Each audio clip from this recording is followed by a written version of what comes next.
by 2017, the Mega Man franchise had been on hiatus for 7 years, and not counting some mobile games.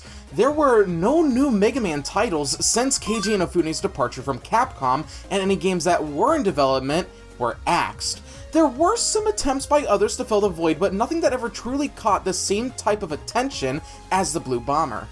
Then one day, Capcom announced a 30th anniversary celebration and stream for Mega Man, and they were hyping it up, sending out care packages to gaming outlets to make sure all eyes were on them. Finally, on December 4th, 2017, Capcom streamed the event and announced that we were not only getting a Mega Man X Legacy Collection, 2 of them for some reason, but also...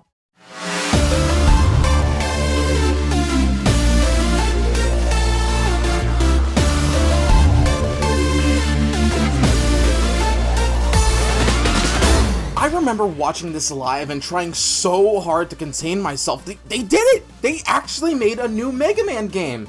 Mega Man 11. October 2nd, 2018, the day the Mega Man franchise came back to life, and Mega Man 11 was released on Nintendo Switch, PS4, Xbox One, and Steam. Before that though, there was a special demo that you could download to play through one of the levels, and I played that shit religiously. Then, when the game came out, I played it a ton, and that was it. I oddly never opted to replay it again, and after 11, the series would go back into hiatus, only dropping a collection every few years or so. Mega Man 11 was praised upon its release and would go on to become the best-selling game in the franchise, selling a total of 2 million copies as of December 2024. Despite being the best-selling game in the series, I imagine that sales number is why we rarely see Mega Man titles. Mega Man games are niche, whether we like it or not. It's wild to think that it's been nearly 8 years since 11 was released. Hell, when Override comes out next year, it'll officially mark the longest period of time in between Mega Man games. Well, it's time that we finally finish the classic Mega Man series at long last. Let's dive into Mega Man 11 and see how its gears move. We open on a flashback, specifically the moment where Light and Wily had their falling out. Light manages to convince their college board to proceed with his research into robots with independent thought over Wily's double gear system. Then we suddenly cut back to modern day as Wily wakes up and remembers his old college research. We then jump over to Light's lab, where he, Roll, and Otto are performing maintenance checks on his newest batch of Robot Masters when suddenly Wily breaks in, steals the 8 Robot Masters, and informs Light that he is going to fit them with his double gear system. Rock rushes in holding what I assume is a broom, a robotic broom. What's the difference between a regular broom and a robotic broom? Wily runs off with the Robot Masters, and Light realizes that the only way to fight fire is with fire. He pulls out Wily's old prototype of the double gear system from their college days, repairs it, and installs it into Mega Man so that he'll be able to stand a chance against the enhanced Robot Masters. So before anything, Mega Man 11 lets us play around with the double gear system in a controlled environment. You have 2 gears that you can activate, but only one can be active at a time. You activate these with the shoulder buttons of your controller. The speed gear slows down time while it's active, allowing you to get a better grip on platforming. It's very useful and is probably going to be the one you use the most. The power gear will allow Mega Man to fire off more powerful buster shots so that you can deal massive damage. Now you might at first think that this is the less useful of the two, only really being good for bosses. However, the power gear doesn't just beef up your lemon shooter, but also the special weapons. It kind of reminds me of being able to charge special weapons in Mega Man X, except you don't need an armor upgrade for it. Finally, if your health is low, you can activate both gears at the same time, acting as a bit of a desperation move. You have to be careful when doing that though, because once those gears overheat, Mega Man will be left in a depressingly bad state, being slightly slower and only being able to shoot 1 bullet at a time, making him incredibly vulnerable, and since your health is already very low... Now there is one more thing that we should touch on before starting the Robot Masters, that being the difficulty selections. Just like Mega Man 10, you have different difficulties to choose from, and if you ask me, this honestly needed some tweaking. First off, lives. In all modes but Newcomer, you have limited lives. In Newcomer only do you get infinite lives. Now, I wouldn't really have a problem with still having limited lives if it weren't for the fact that these are some of the longest levels in classic Mega Man. Previous games had stages that lasted for, I want to say, around 4 to 7 minutes on average. In Mega Man 11, you could spend anywhere from 8 to 16 minutes in these levels. The limited lives makes these levels way more punishing as a result, and I personally think that lives should have just been a toggle. I don't think that lives have much of a place in games anymore, so I find it strange that Mega Man 11 both does away with them, but then also at the same time doesn't. That's not the only thing that difficulty affects. Checkpoints also change depending on your difficulty, and this ends up being my main issue here. On Newcomer, pretty much every room has a checkpoint in it. This is then reduced to every other room in Casual, then Normal and Superhero only have like 2 checkpoints per level. This, if you ask me, needed some adjusting. The length of these levels just don't work with only 2 checkpoints in my opinion, since if you die, you could have to redo the past 6 minutes of level, and if you get a game over, then you could have to redo the whole 16-minute stage. It's for these reasons I don't view these as Newcomer, Casual, Normal, and Superhero. They're really very easy, hard, and super hard. There isn't a true normal difficulty in my eyes, and it's all because of how long these levels can get. They are just way too long to justify only having 2 checkpoints, but Casual having a checkpoint in every other room feels way too forgiving. I'll be upfront and say that I played on Casual. Feel free to call me a pussy in the comments, I will pin the first person to do so. Alright, now we got our traditional 8 Robot Masters to take on, all of which have been upgraded thanks to Dr. Wily. So without further ado, let's get right into it with DWN-81 Blockman. So first things first, classic Mega Man has ditched the traditional 2D sprite art in favor of 3D models. I suppose it was only a matter of time, and thankfully a lot of the 3D models and artwork for this game look pretty great. Everything is animated pretty well, too. Except for Mega Man's walk cycle. Dude's walking like he has a stick up his ass, or... Wait a minute, where did Dr. Light install the double gear system? We also finally have the charge shot and slide back after their absences in Mega Man 9 and 10, so we have a very versatile Mega Man to work with in this game. Blockman Stage is a great starting level for this game as it's not super hard and it's an excellent showcase for the speed gear. The mini-boss not only requires some quick thinking to avoid getting hit by its body when it separates, but these blocks that can come down on these conveyors need you to quickly navigate through them or else risk getting KO'd by this grinder. Something else I want to mention right now is that we have Rush Coil to start off with. You don't activate it by selecting it in the special weapon screen, instead, you just press the Y button on an Xbox controller to summon Rush. Outside of that, Rush Coil functions like how it has been since Mega Man 3. Blockman will launch a ton of concrete blocks at us. He's a good starter boss as his attacks don't deal too much damage, not to mention his first phase is pretty simple. He'll move around the room and occasionally drop down 4 blocks, with you needing to squeeze between their gaps. In Phase 2, he uses the power gear to transform himself into a golem with a big red fuck-me light serving as his weak spot. Once the golem is destroyed, he'll just send out a barrage of blocks as his desperation attack, but it shouldn't be too long before he's put out of commission. For making Blockman crumble away, we get the Block Dropper. This is a very useful special weapon as it'll summon 4 blocks at the top of the screen that'll then drop down, dealing great damage to whatever they conk on the head. You might have an issue with some enemies squeezing between the gaps, but with the power gear, the Block Dropper becomes a Block Avalanche. Before we take on the next Robot Master, let's tackle the shop really fast. Bolts are once again back and are plentiful, and we of course have a shop to spend them on to buy items like extra lives, E-tanks, and the Beaten Eddie assists. But we can also buy upgrades for Mega Man that unlock the further we progress in the game. We of course have some returning favorites like the Energy Balancer, but now there's way more, like an upgrade to Mega Man's Mega Buster that allows it to fire off more shots at a time, the Power Shield which decreases knockback, or a cooling system for the gears which decreases the amount of cooldown time for them. Alright, so next up we got DWN-84 Acid Man. His stage takes place in this chemical plant with this colored goop on the floor that at first isn't harmful, but thanks to these needle bots, it can actually turn into a damaging acid. This also somewhat serves as the water level of this game, as at several points, you'll need to submerge in a vat of this icky goo. This does mean that a lot of this level is just Spike City, and it does admittedly get to be a little too much at certain points, like this part here. you can at least damage yourself on one of the enemies and use the iframes to just run through the spikes.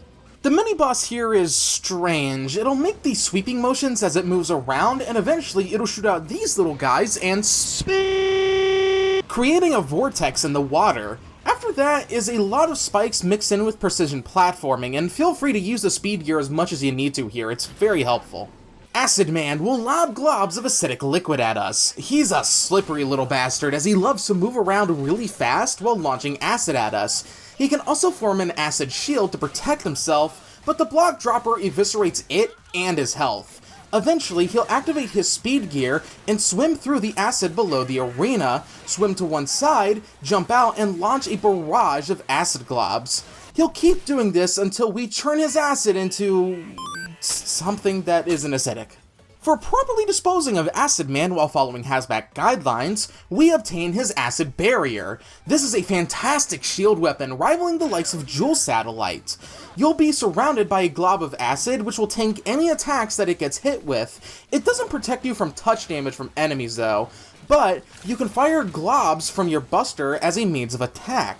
Now, do I like this more than the Jewel Satellite? No.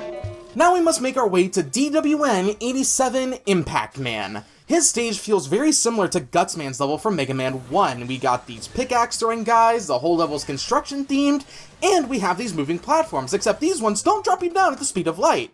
A tricky part of this level is going to be these sections with these construction spike robots that just come out of everywhere in an attempt to pierce Mega Man. The spikes on these guys are at least not the insta-kill brand. Although, if this game were made by Inti Creates, I guarantee you that not only would they be insta-kills, that would also still be considered forgiving level design. The mini-boss of this level can be a bit of a pain if you don't have any ammo left for the block dropper, as its weak point is on its top and the crane in front of it blocks all attacks. The attacks of the mini-boss aren't at least that much to deal with. It'll slam its digger claw into the ground and spin right round like a record, try to dig up Mega Man, and slam into the walls. After that is some treacherous platforming over large pits. It's in sections like these also where the game's knockback becomes annoying. I don't know if it's just me, but it feels like they cranked Mega Man's knockback up by a lot. Impact Man will try and thrust himself into Mega Man. What? His main method of attack is charging across the arena, with you just needing to jump over him, although every so often, he'll press damaging spikes into the ground, although fortunately, the acid shield eats them away. He can also activate his power gear to transform into a massive jackhammer and press into the ground so hard that it explodes. Fortunately, the acid from the acid shield chews through his steel and reduces him to scrap. For dissolving Impact Man, we take his pile driver. Wait a minute, does that mean that he was trying to pile drive Mega Man?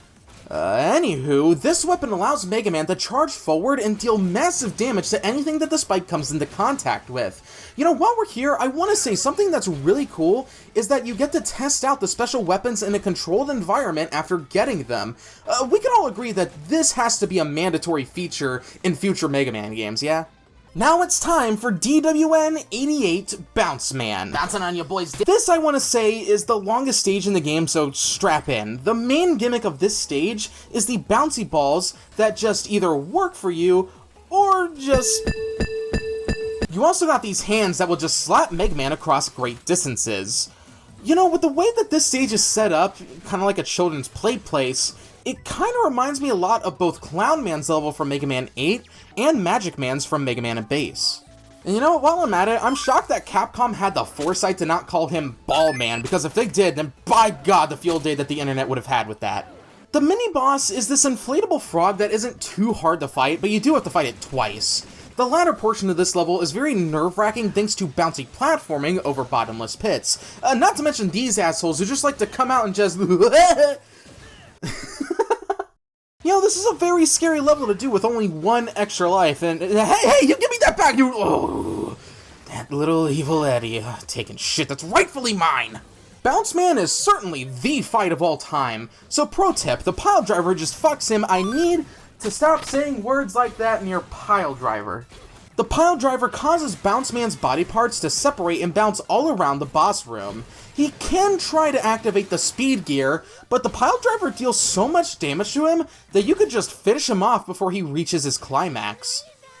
And yes, that one was intentional.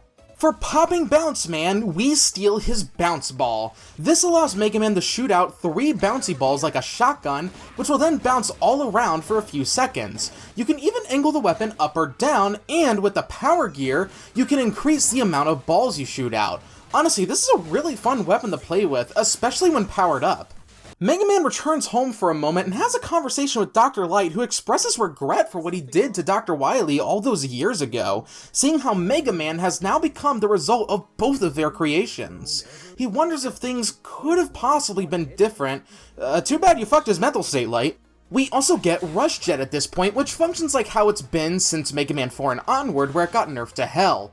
Just like Rush Coil, you don't need to select the weapon in the menus, just press the X button on an Xbox controller to summon in Rush Jet. While I'm on it, we can also select weapons from a wheel now using the right analog stick, and this quickly became my preferred way of selecting weapons. It's quick, it's reliable, and it's simple. Next up on the chopping block, DWN-82, Fuse Man. The main gimmick of this stage is these coils that'll constantly discharge electricity, acting as moving walls. They can also come into contact with these conductors, which will blast the electricity in multiple directions. The mini-boss can be tricky, but other than that, this isn't a super hard level, and it helps that this level's music is pretty great. Mega Man 11 doesn't have the best soundtrack in the classic series, as it does have some more forgettable tunes than your average Mega Man game, but the ones that are great are really fantastic. Of course, there's Fuse Man's theme.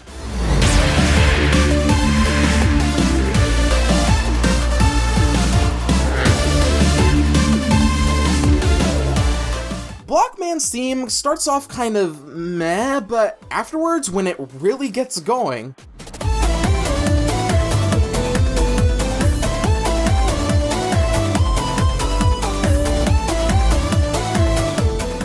one more I'll mention is the Gear Fortress. I think we can all agree that most Wily levels don't disappoint with their music, and fortunately, neither does Mega Man 11's.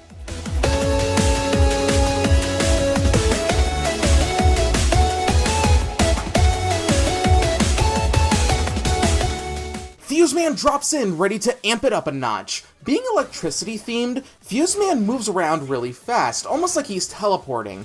He'll launch electrical attacks at us, which can easily be dodged thanks to the speed gear. In Phase 2, he'll activate his speed gear and zip around the room at lightning fast speeds and try to slam down on Mega Man. Fortunately, our speed gear can grant us more reaction time, and with the power of rubber balls, we can snuff out Fuse Man's current. For blocking Fuse Man's electrical flow, we take his Scramble Thunder for ourselves. This is a great weapon for dealing with enemies that are in hard-to-reach places. Say you got an enemy on a wall that's facing away from you. Well, Scramble Thunder will travel along the floor and go up or down that wall and collide with that enemy, destroying them. Alright, so next up we got... We have a door? Hey, Kiki, can you get the door? Fine. Anyway, next up we got DWN-85 Tundra Man. Kiki, did you undergo mitosis? Hey, CeeCee. Azura, Stella here. Heard you were talking about Mega Man 11 and thought I'd come on down from the observatory to chime in about Tundra Man stage. Oh, sure, go for it. That means me can go get drink.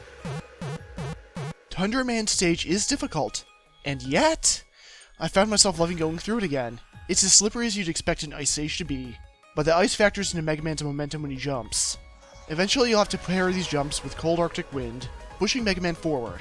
And I've got to be honest, this makes for some fun platforming. The ice physics and the wind pushing the player makes for some incredibly fun momentum platforming. Little snowflake enemies also make for some very efficient bolt farming.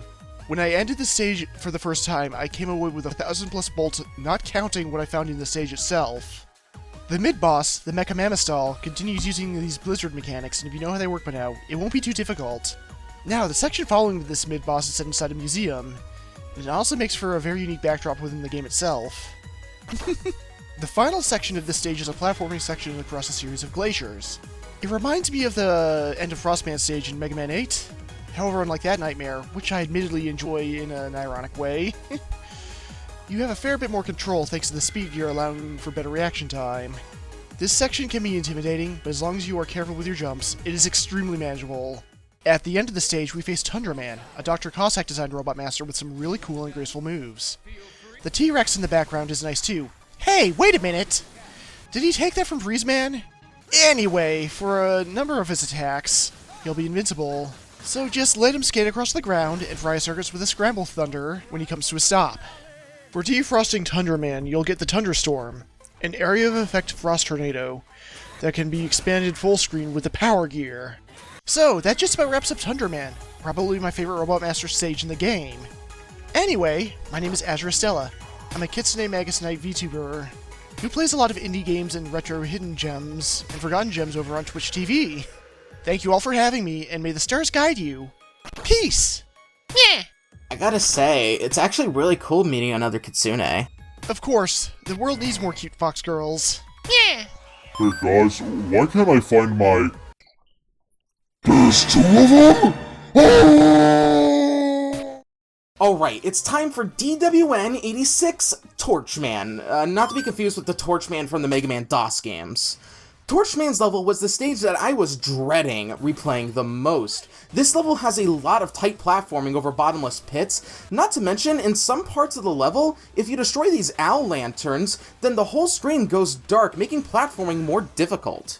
The real motherfucker of this stage is this massive firewall, as it's a one-hit KO. The first one isn't too much to deal with, it's the next 2 that are, because they require some fast maneuvering, and the speed gear can only help out so much before it needs to cool down.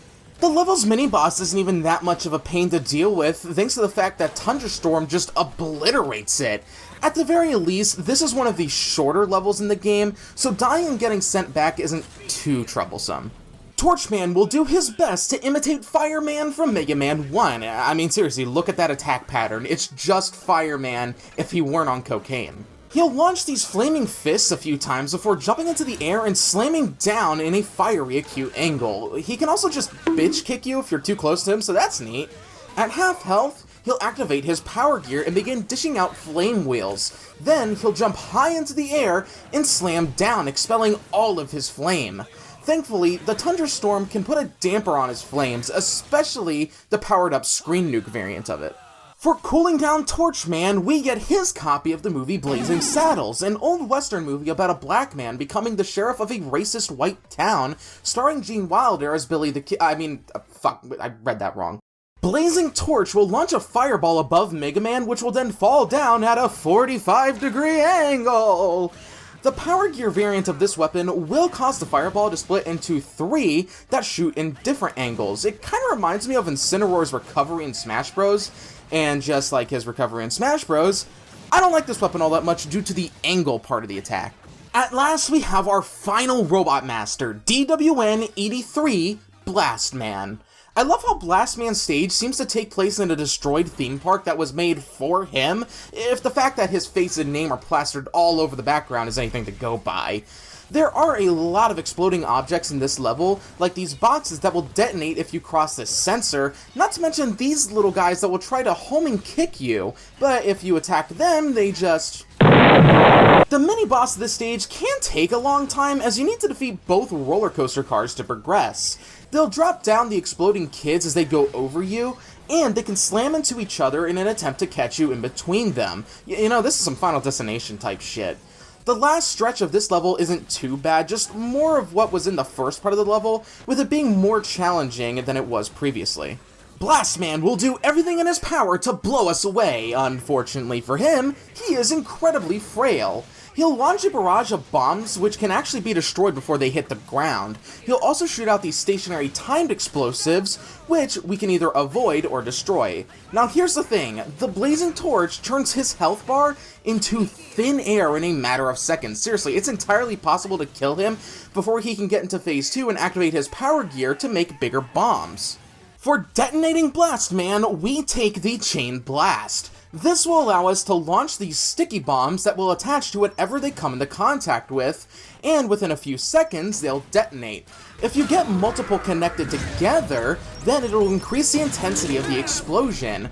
Now, as for the Power Gear version, big bomb that instantly go BOOM! We return to Light's lab where the gang are trying to find Wily's location, only for Wily to reveal himself and chew out Light and Mega Man for using his double gear system against him. He then proceeds to tell them his exact coordinates of his new gear fortress. With all the necessary information, Mega Man heads out to confront Wily for the 12th time now. Before we tackle the Gear Fortress, why don't we discuss those extras that are available to you in the menus? You can find the game's gallery here, as well as leaderboards documenting player times and records which document the achievements you've made. The major thing that you'll find in the extras menu is the challenges. There are a variety of challenges to choose from, like your standard time trials, boss attacks, and so on. But there are also some tricky ones, like clear a level while jumping as little as possible. You'll earn different medals depending on your performance in that challenge, so do what you can and aim for that gold. With all of that out of the way, it's time that we tail Wily to his newest castle, the Gear Fortress, which, unlike most Mega Man games, isn't a gauntlet, so you're free to just exit the fortress and visit the shop, replay previous levels, and save in between fortress levels. Not to mention, your health and weapon energy is refilled after each level. Gear Fortress 1, being the first of the final levels, will test our platforming skills and throw everything and the kitchen sink at us. It especially loves these cone enemies from Impact Man's level. This level is probably where you'll get some great use out of the acid barrier, since it'll block enemy projectiles, which are plentiful in this stage. We also have the return of the disappearing blocks, which they fortunately aren't punishing with, as the few times that they appear are in relatively safe spaces. We also got the first spike drop in the game, which isn't super strict, and thanks to the fact that there is a screen transition, you can get a slight heads up on what to do before control is given back to you. It's also in this level that I learned just how goated the pile driver is as it obliterates Sniper Joes and their mechs, but it can also destroy these little assholes. I love when I get a weapon in a Mega Man game that can actually destroy these pricks, given how much of a pest they can be and have been since the first game. Up first for the Gear Fortress is none other than the fucking Yellow Devil, and this is one of his more difficult appearances. He functions very similarly to his Mega Man 1 appearance in how he moves and attacks. Fortunately for you, the speed gear does make dodging his attacks a little more doable. He does, however, have a second phase where he'll shoot out more bullets from his eye, but he can also activate his speed gear and split into little mini devils, which will then hop around the arena. His weakness is the chain bomb, and personally, with how the devil's weakness is only sometimes exposed, I think it's best to use the power gear for the large contact bomb. Gear Fortress 2... I don't like how that thing's just sitting there. This level deals a lot with conveyors, and it carries over elements from Blast Man stage, like the exploding boxes, and these little guys who for some reason are reminding me of a Bomberman character. I can't name which one, but you know. Also, I knew that this thing was going to start chasing us at some point in the level. It's very similar to the firewall from Torchman's level, so act fast, dodge enemies if possible, and try not to get hung up on a stupid Sniper Joe. We actually have a mini-boss in this stage that we have to fight a few times. It has two weak points, which both fire projectiles. The mouth can fire a laser, while the eyes just shoot out bullets. The second time we fight it is when we have the Skull Crusher chasing us, to which I said, not today, and Pile Driver that sucker straight to robot hell. Again, Pile Driver, goated. The boss of Gear Fortress 2 is this thing called Mavern. It'll move around the edges of the arena and fire out projectiles while also protecting itself. Fortunately, its weakness is the bounce ball, which not only knocks down its defenses, but also damages it. In Phase 2, it'll activate its power gear and will teleport to one of the corners of the arena and fire out a massive laser attack. If you have the health to spare, you can just tank the blasts and keep bombarding it with the bounce balls until it's done for. Gear Fortress 3 is very simple. It's just a short level that eventually ends in the traditional Robot Master rematches, which means it's time for me to give my thoughts on Mega Man 11's selection of special weapons, and hot damn, this game has some fantastic special weapons to choose from. Sure, there were some things that I didn't really use all that much, like Blazing Torch or the Power Down Chain Blast, but everything else is just fantastic. Tundra Storm is a great screen nuke, Block Dropper is amazing for crowd control, Acid Barrier is one of the best shield weapons in the entire series, and the Pile Driver is just plain fun to use. It's for all of these reasons that I'll give Mega Man 11's special weapon selection 9 EP Wileys out of 10. Gear Fortress 4 is pretty straightforward, although it can be a little deadly towards the start with the amount of spikes, but I think as long as you use the speed gear effectively and are careful with your platforming, this will only be a quick romp to get us ready for the final battle.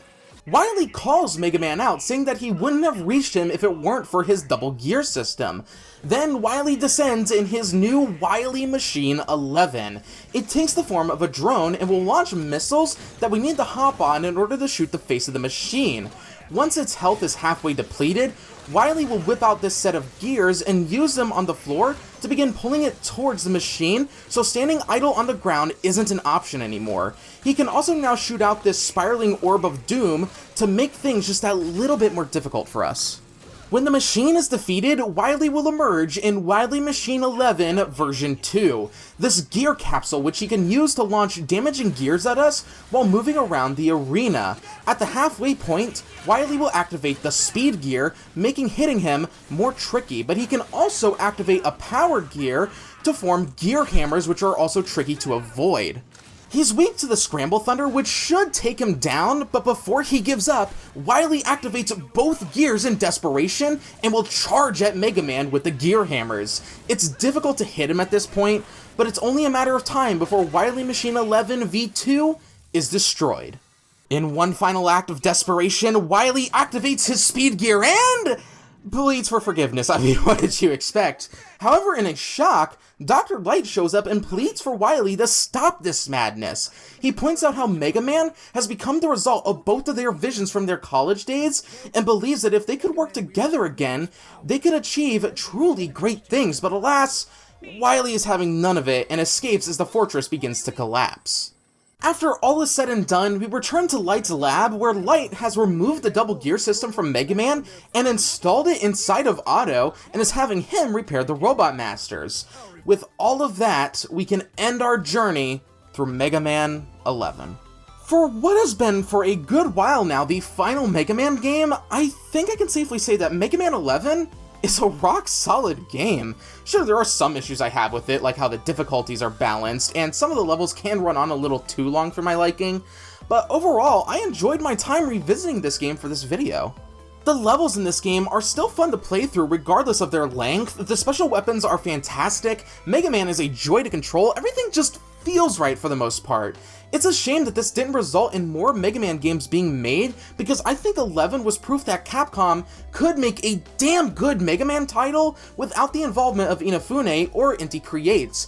If you haven't played Mega Man 11, please do so. It's a fun game, and it's only around $20 at full price. Since we are done with all of the classic Mega Man titles, I want to take a second to give my thoughts on this branch of Mega Man as a whole. I think the one word that can easily sum up the classic series is quality. I don't think that there is a single bad classic Mega Man game, as they're all really solid. Even the few that I didn't like as much are still, at the bare minimum, 7 out of 10s. Sure, Mega Man 1 isn't as fun, but I'm willing to give it a pass, since it was the first Mega Man game. Hell, it was the first game that a lot of its developers made. I think the fact that all of classic Mega Man is remembered so fondly shows just how much these games mean to people, and I'm glad that I've finally gotten the opportunity to sit down and play through all of them. Well, what now? With the classic series done for the time being, I want to move on to do other things, and I have particularly been eyeing up finishing Pokemon's 3rd generation by tackling the GameCube titles. But when we do return to the Mega Man franchise, it's gonna be one hell of a wild ride.